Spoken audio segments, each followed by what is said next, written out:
Olá, aluno do curso de atualização de motofrete. Vamos à nossa aula 3, regras e normas de circulação, dando continuidade então ao tema anterior, aula 2, que demos início a esse tema, regras e normas de circulação. Vamos lá então. Começamos, ou continuamos do artigo 44. Ao aproximar-se de qualquer tipo de cruzamento, o condutor do veículo deve demonstrar prudência especial, transitando em velocidade moderada, de forma que possa deter seu veículo com segurança para dar passagem a pedestre e a veículos que tenham direito de preferência. Sabemos que o lugar de travessia do pedestre, de encontro com veículos que vêm em sentido perpendicular ao meu, sempre será no cruzamento.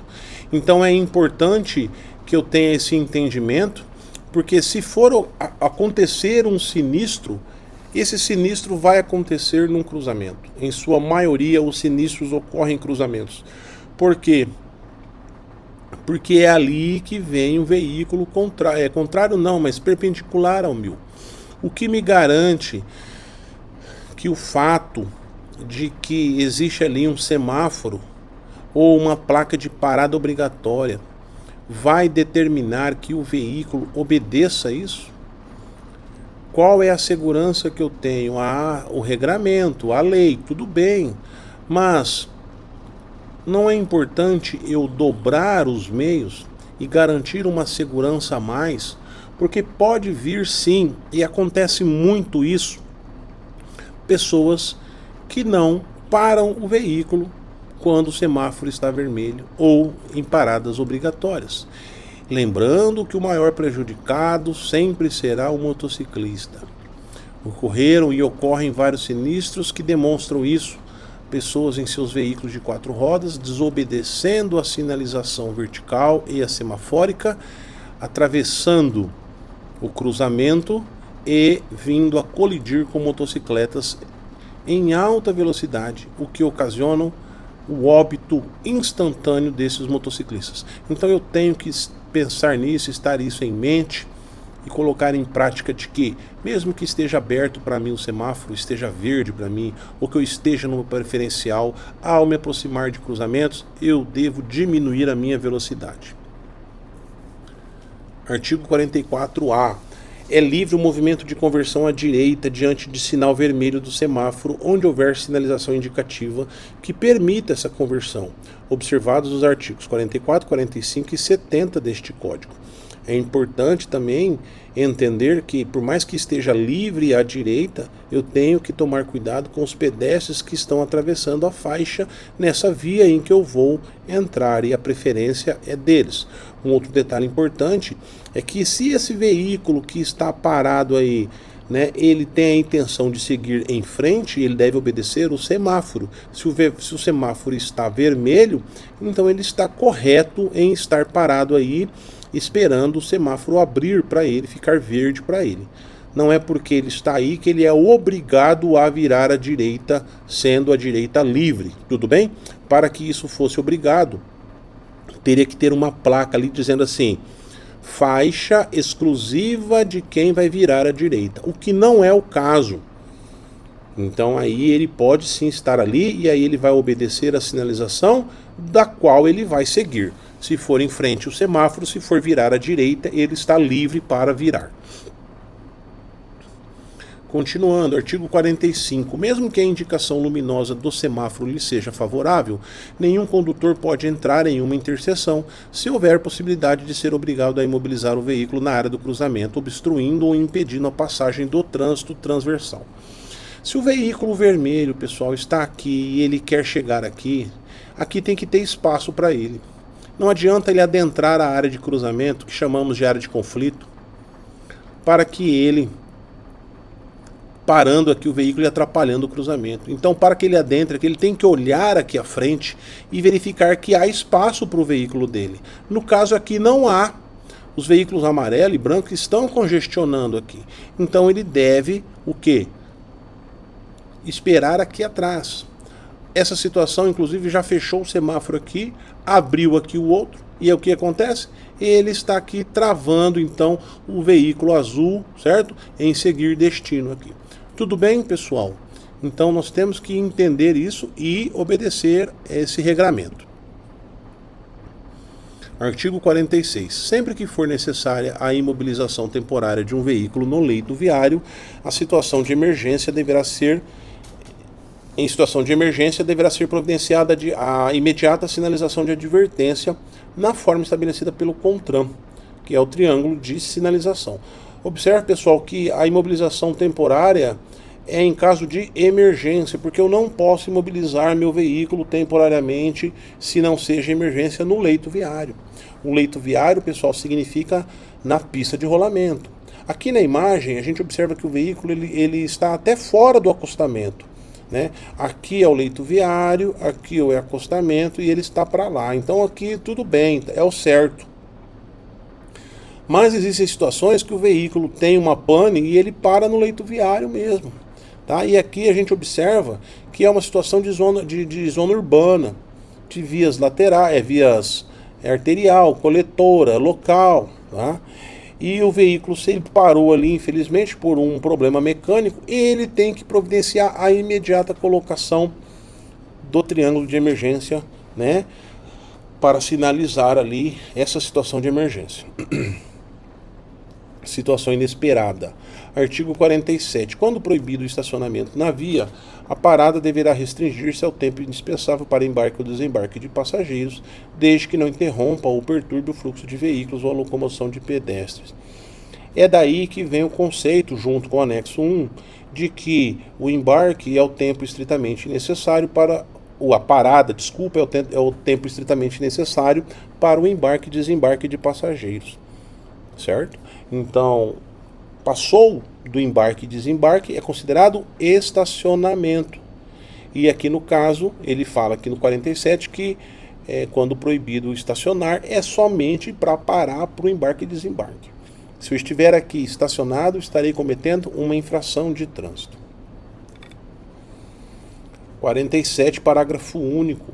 A operação de carga ou descarga será regulamentada pelo órgão ou entidade com circunscrição sobre a via e é considerada estacionamento.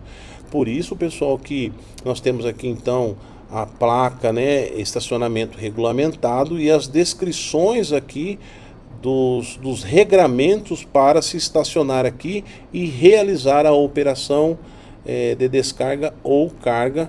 Inclusive, esse regramento é regulamentado pelo órgão ou entidade com circunscrição sobre a via, no caso das zonas urbanas, né, pelo município, né, pelo Departamento Municipal de Trânsito. Artigo 48. Nas paradas, operações de carga ou descarga e nos estacionamentos, o veículo deverá ser posicionado no sentido do fluxo, paralelo ao bordo da pista de rolamento e junto à guia da calçada meio-fio, admitidas as exceções devidamente sinalizadas.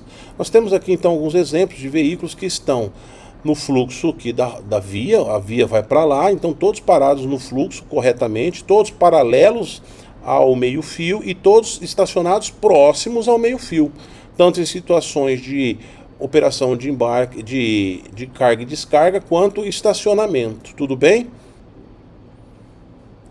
Artigo 48, parágrafos 1º, 2º e 3º.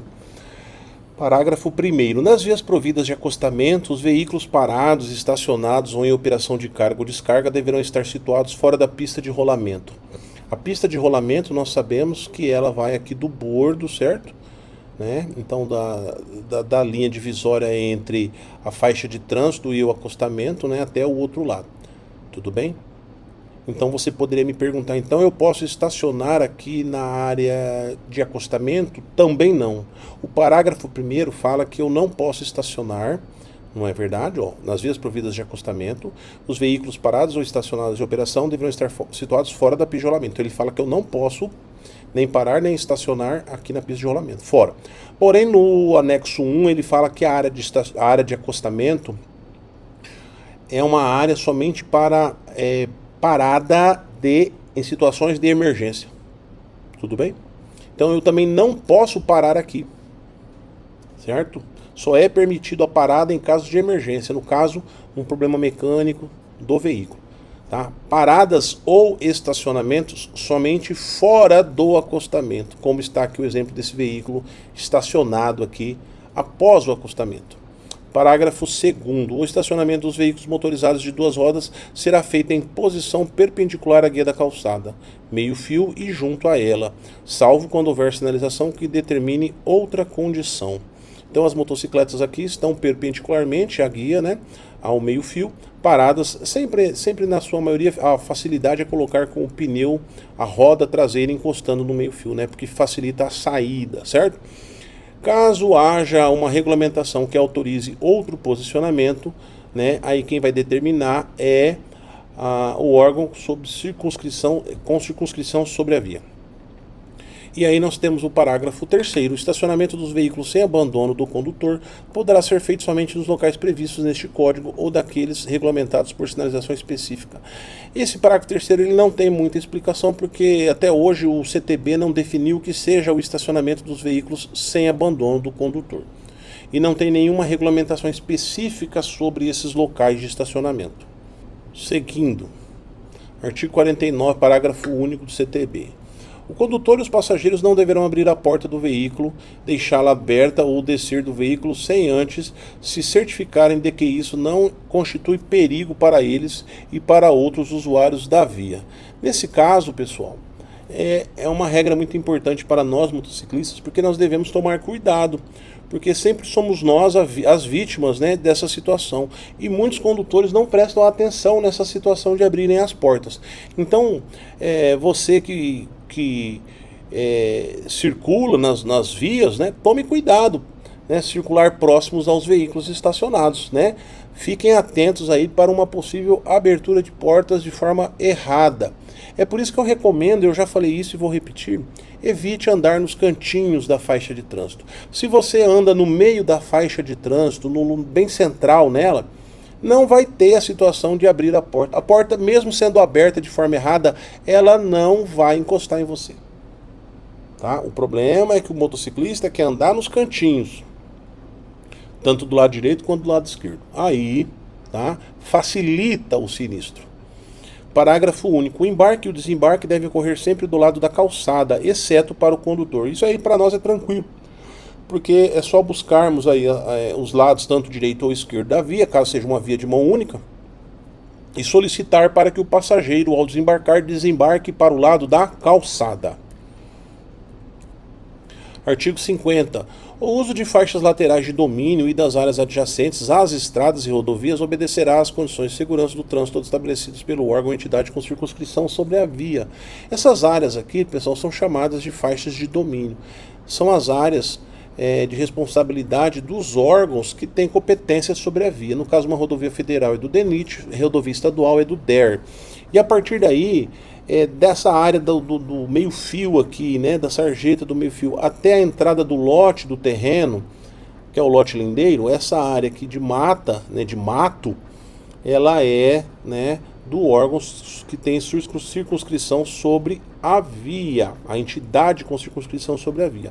E a partir daí, tudo que ocorre nessa área tem que pedir autorização para usar essas faixas laterais, tem que pedir autorização para esses órgãos. 51. Nas vias internas pertencentes a condomínios constituídos por unidades autônomas, a sinalização de regulamentação da via será implantada e mantida às expensas do condomínio após a aprovação dos projetos pelo órgão ou entidade com circunscrição sobre a via. No caso, o órgão que tem a circunscrição sobre a via, em se tratando de município, vai ser o Departamento Municipal de Trânsito. A partir daí, essas empresas, elas encaminham um projeto para o Departamento Municipal de Trânsito, os engenheiros, eles analisam, autorizam, pintam a sinalização, né, colocam as placas verticais, fazem toda a sinalização, porém quem paga esse valor para fazer todo esse trabalho é a empresa que é responsável pelo condomínio, tudo bem?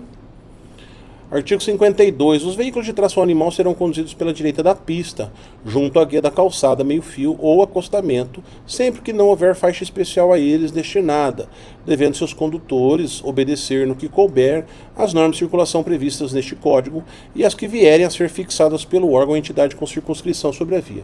Então, pessoal, os veículos de tração animal sempre do lado direito da pista, né, de rolamento ali, no caso zona urbana, tá bom?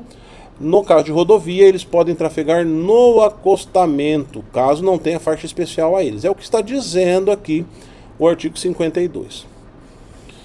Seguindo, artigo 53. Os animais isolados ou em grupo só podem circular nas vias quando conduzidos por um guia. Observado o seguinte: 1. Para facilitar os deslocamentos, os rebanhos deverão ser divididos em grupos de tamanho moderado e separados uns dos outros por espaços suficientes para não obstruir o trânsito. E 2.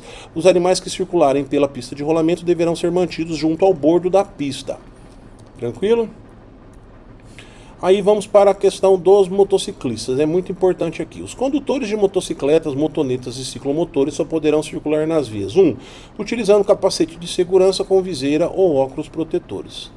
2. Segurando o guidão com as duas mãos. E 3. Usando vestuário de proteção de acordo com as especificações do CONTRAN. A única especificação do CONTRAN, na verdade, para o motociclista profissional é a utilização do colete, né? Obrigatória, e a questão do sapato que se fecha aos pés. Então eu não posso utilizar um sapato como por exemplo, um calçado como por exemplo chinelo, no caso das mulheres tamanco, sandália, tá? Porque no momento que eu levanto o pé, a parte de baixo fica, não pode, é proibido, tudo bem? Então o sapato tem que estar colado aos pés, tem que estar amarrado aos pés, tá? No momento que eu levanto o pé como um todo, o sapato tem que vir como um todo. No caso do nosso trabalho, né, pessoal, não é nem recomendado, é recomendado aí uma bota, né, uma bota de cano alto, uma botina, né, porque nós estamos ali o dia todo no trânsito, então a gente precisa de um vestuário adequado, que vai me dar proteção ali, certo? Tudo bem? Uma camiseta de manga comprida, um casaco reforçado, uma calça boa, né? Falaremos inclusive disso nas aulas posteriores aí sobre essa questão das vestimentas. Seguindo, artigo 55. Os passageiros de motocicletas, motonetas e ciclomotores só poderão ser transportados. Aqui é só para informação, porque nós não trabalhamos com transporte de passageiros, mas vamos lá. Utilizando capacete de segurança, inclusive viseira, tá, pessoal? A viseira tem que estar abaixada para o passageiro. Se o passageiro andar com a viseira levantada, infração de trânsito, autuado o piloto, o motorista, tá? O motociclista. 2. Em carro lateral acoplado aos veículos ou em assento suplementar atrás do condutor. E 3. Usando vestuário de proteção de acordo com as especificações do CONTRAN. Mesma situação em relação aos calçados. Artigo 56, parágrafo único. Os ciclomotores devem ser conduzidos pela direita da pista de rolamento, preferencialmente no centro da faixa mais à direita ou no bordo direito da pista, sempre que não houver acostamento ou faixa própria a eles destinada. Proibida sua circulação nas vias de trânsito rápido e sobre as calçadas das vias urbanas. Então, o ciclomotor ele pode trafegar no acostamento das rodovias, tá? É o que diz aqui o 56, tudo bem? Ele só não pode transitar nas vias de trânsito rápido e nas calçadas, então ele tem que transitar na via urbana, certo? Ali na via terrestre, ali junto dos veículos automotores. E aí ele vai no cantinho direito, no centro da faixa do lado direito. Quando uma via comportar duas ou mais faixas de trânsito e a da direita for destinada ao uso exclusivo de outro tipo de veículo, os ciclomotores deverão circular pela faixa adjacente à da direita. Então imaginemos que do lado direito seja ali uma via exclusiva, uma faixa exclusiva de transporte coletivo urbano, né, de passageiros urbano ali, público. Aí do lado daquela, a próxima vai ser, então, é onde o ciclomotor estará sendo conduzido ali e circulando. 58. Nas vias urbanas e nas rurais de pista dupla, a circulação de bicicletas deverá ocorrer quando não houver ciclovia, ciclofaixa ou acostamento, ou quando não for possível a utilização destes nos bordos da pista de rolamento, no mesmo sentido de circulação regulamentado para a via, com preferência sobre os veículos automotores. Então aqui nós trouxemos 4 casos. O caso de uma ciclovia, né, que tem uma separação física, aqui um canteiro central entre a faixa que o ciclista circula e a via dos veículos automotores, há uma separação física, chamamos de ciclovia. Aqui é uma ciclofaixa, não há divisão, somente aqui um tachão, aqui só para dar uma ideia de sinalização. Então aqui é somente mais uma faixa de circulação, tudo bem? Aqui é o acostamento de uma rodovia, e aqui é quando não há nada, nenhum desses três, então o ciclista anda no canto ali do meio-fio, igual o veículo de tração animal, igual o ciclomotor, tudo bem? Transitando ali, certo? dentro e sempre no fluxo dos veículos. Sempre no fluxo dos veículos. E aí vem um detalhe importante, que é o artigo 58, parágrafo único. A autoridade de trânsito com circunscrição sobre a via poderá autorizar a circulação de bicicletas no sentido contrário do fluxo. Porque nós estamos falando que o ciclista tem que ir no mesmo fluxo, mas nesse caso, ele pode mudar o fluxo desde que seja sinalizado com trecho de ciclofaixa, que é a imagem que nós trazemos aqui. Então, aqui ó, os veículos estão vindo para cá, e aí o ciclista está indo, a bicicleta está indo. Então, contrário, fluxo contrário. Porém, é uma ciclofaixa. Então, é autorizado pela autoridade de trânsito com circunscrição sobre a via. E está pintado, sinalizado, tudo certinho, então não tem problema.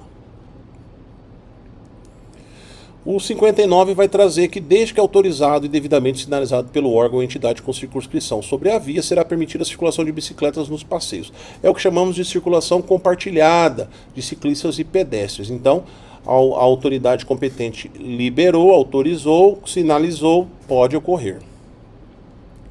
Artigo 60, falaremos então das velocidades das vias. As vias abertas à circulação, de acordo com a sua utilização, classificam-se em vias urbanas e vias rurais. As vias urbanas se subdividem em vias de trânsito rápido, via arterial, via coletora e via local.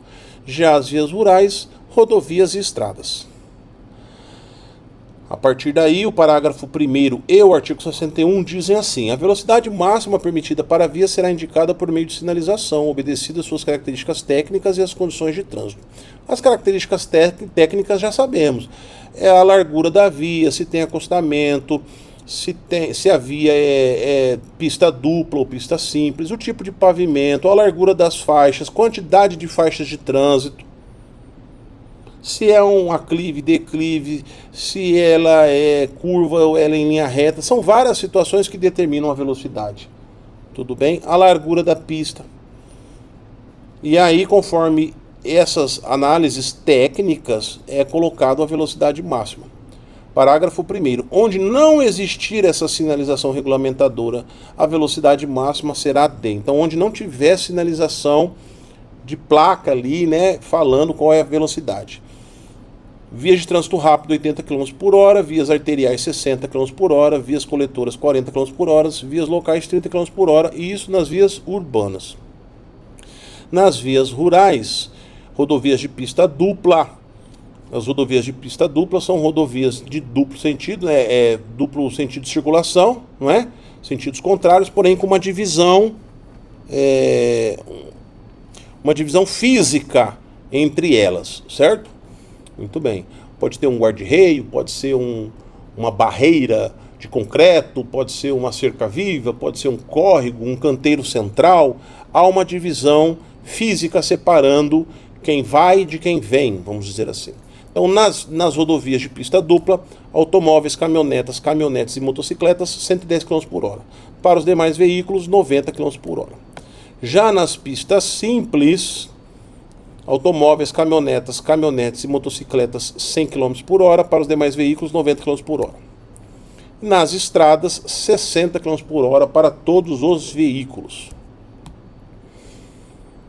Parágrafo 2º do artigo 61 diz que o órgão ou entidade de trânsito rodoviário com circunscrição sobre a via poderá regulamentar, por meio de sinalização, velocidades superiores ou inferiores àquelas estabelecidas no parágrafo anterior, como, por exemplo, uma via arterial, né, a velocidade prevista nela é 60 km por hora, né, aqui. Porém, o órgão de circunscrição sobre aquela via pode colocar 70 km por hora, subiu, ou colocar 50 km por hora, baixou. Vai depender daquela análise técnica que nós já falamos. Artigo 62. A velocidade mínima não poderá ser inferior à metade da velocidade máxima estabelecida, respeitadas as condições operacionais de trânsito e da via. Tá? Então, velocidade mínima, metade da máxima. Porém, tem que respeitar as condições da via, da operação da via, tá? Isso não é uma regra que vale para tudo.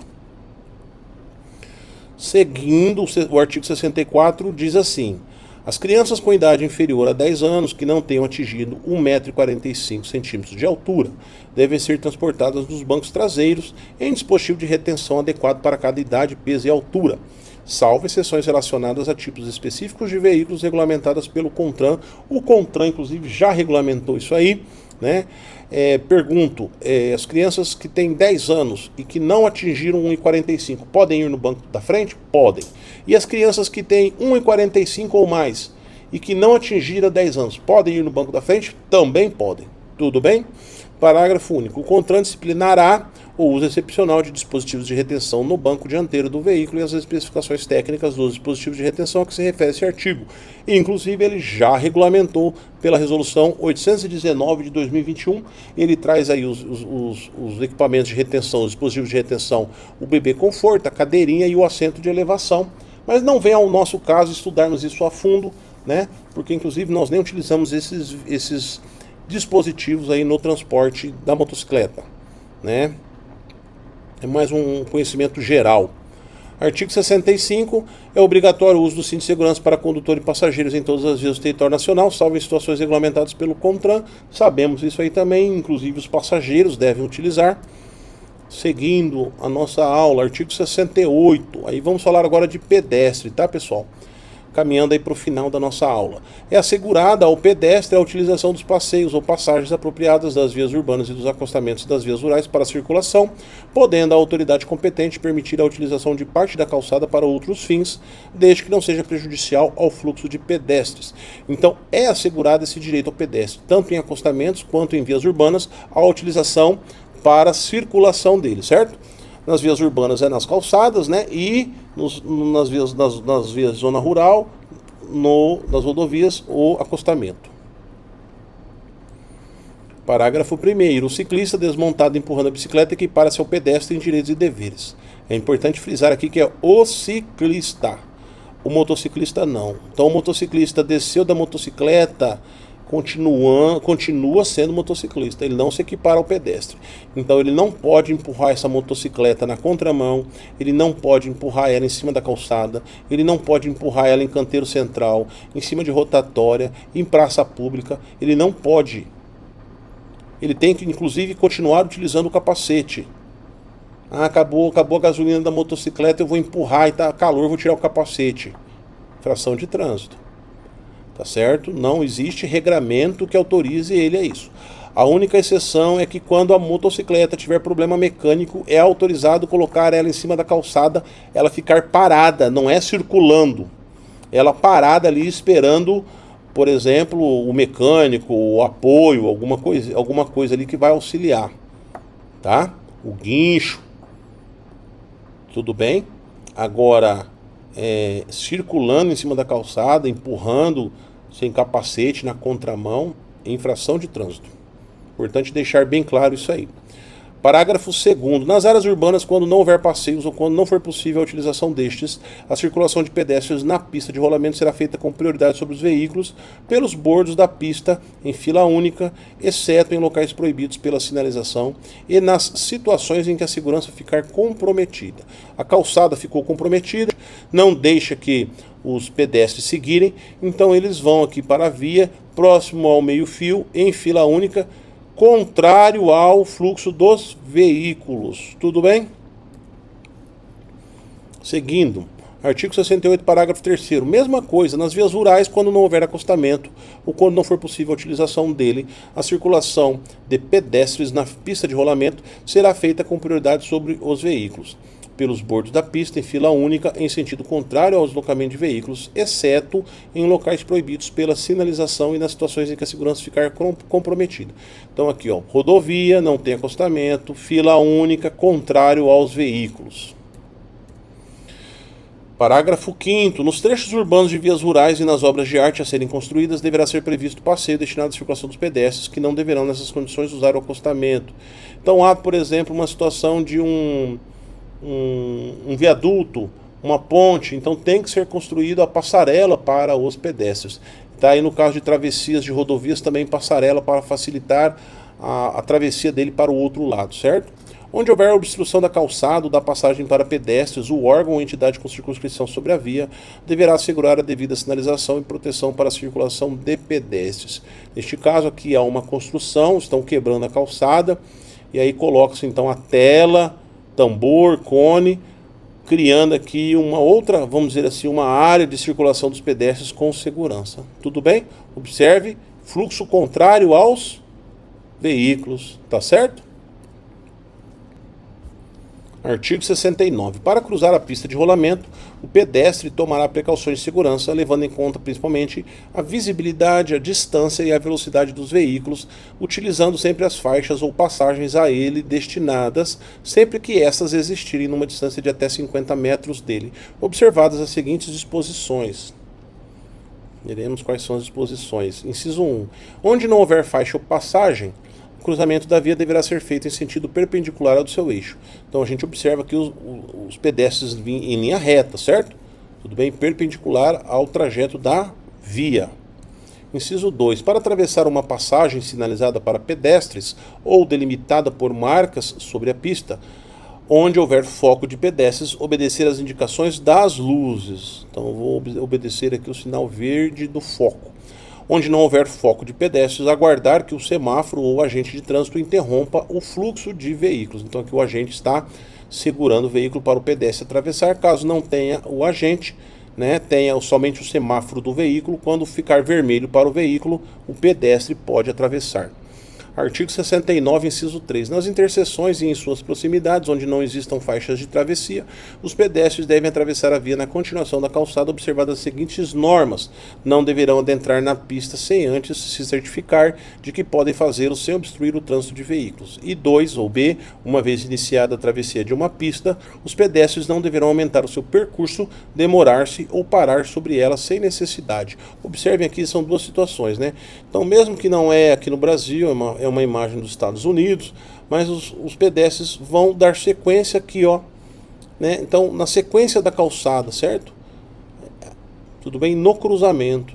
Então, não tem faixa de pedestre, mas eles seguem aqui a linha da calçada para a travessia. E aqui é uma ideia de que o que não pode fazer.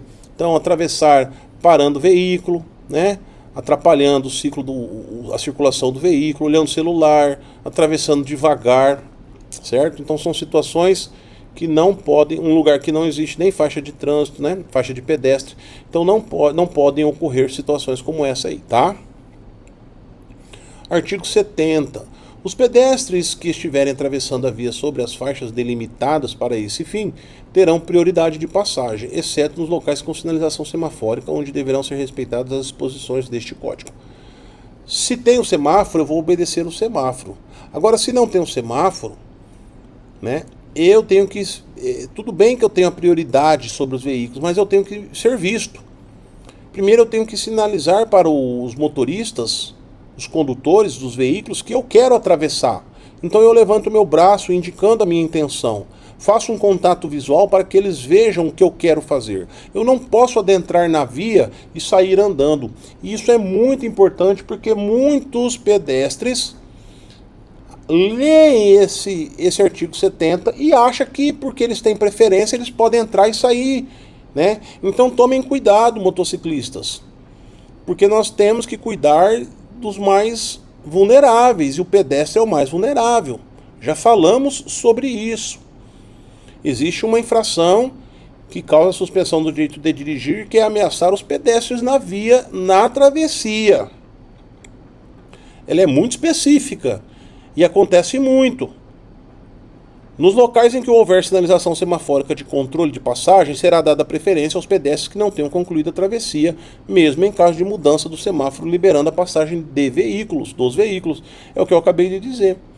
Se o pedestre está atravessando, abrir o semáforo dos veículos e você, motociclista, ir para cima dele, o enquadramento dessa infração já está bem definido, causando suspensão do direito de dirigir por 2 meses. E aí, você vai trabalhar como? Infringindo a lei? Tudo bem? Então, deixa o pedestre terminar a travessia. Seja educado. Se fosse a sua família que estivesse atravessando ali, você não ia gostar de um veículo ir para cima deles.